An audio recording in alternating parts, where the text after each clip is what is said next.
pagpupunas ng panyo, paghalik sa puon at paglalakad ng paluhod papuntang altar. Ilan lang yan sa mga gawain ng mga deboto na kung tawagin ay pop religiosity o popular piety. Saan nga ba nagmula ang mga ito?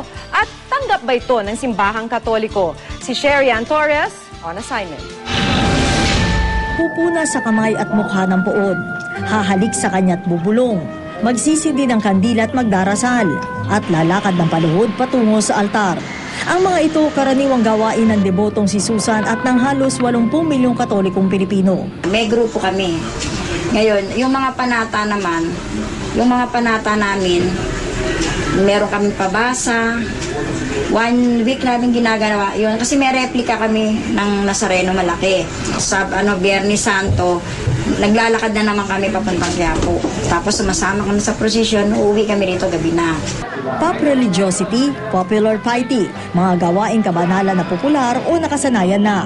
Kinasanayan o di kaya'y tradisyon ng tao labas sa liturhiya ng simbahang Katoliko. Example ng liturgy yung misa. Kung yung misa 1 hour yan. Hindi naman maaaring 1 hour ka lang sasamba sa Diyos, ipakita mo yung pagmamahal. Ayon sa ilang pag-aaral, umusbong daw ang mga ito sa Second Vatican Council noong 1962. Hindi raw nagustuhan ng mga Katoliko ang pagbabago sa liturhiya. Tahimik, simple, mabilis, malayo sa loob na nananampalataya. Kaya nauso ang relihiyon para sa komunidad.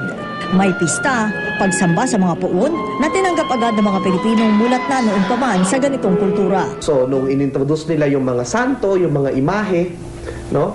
Ang nakita ng mga Pilipino doon, ito na yung practice nila ng anituismo, no? Sila ay nananalangin sa mga taong namatay na upang protektahan sila. Sa simbahang Katoliko sa Europa, merong konsepto ng mga relics. Ano itong mga ito? Kapag kunwari, may isang buto ng santo, yan ay tinatawag na primary relic.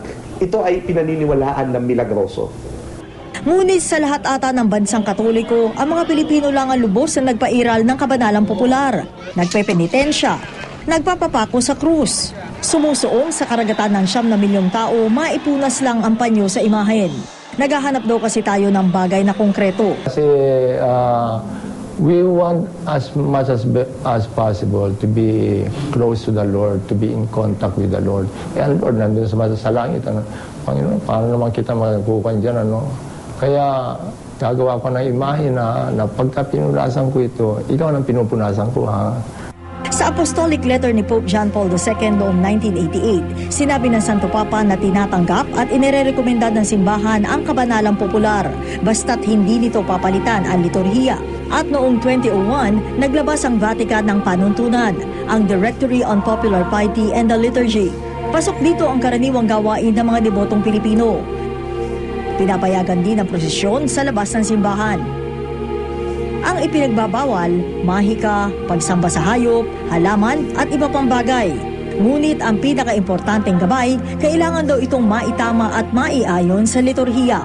Yung mga sacraments, puntahan yung mga tumanggap sila ng confession, magpakasal kung hindi pakasal, magkukumyon tuwi, magsisimba.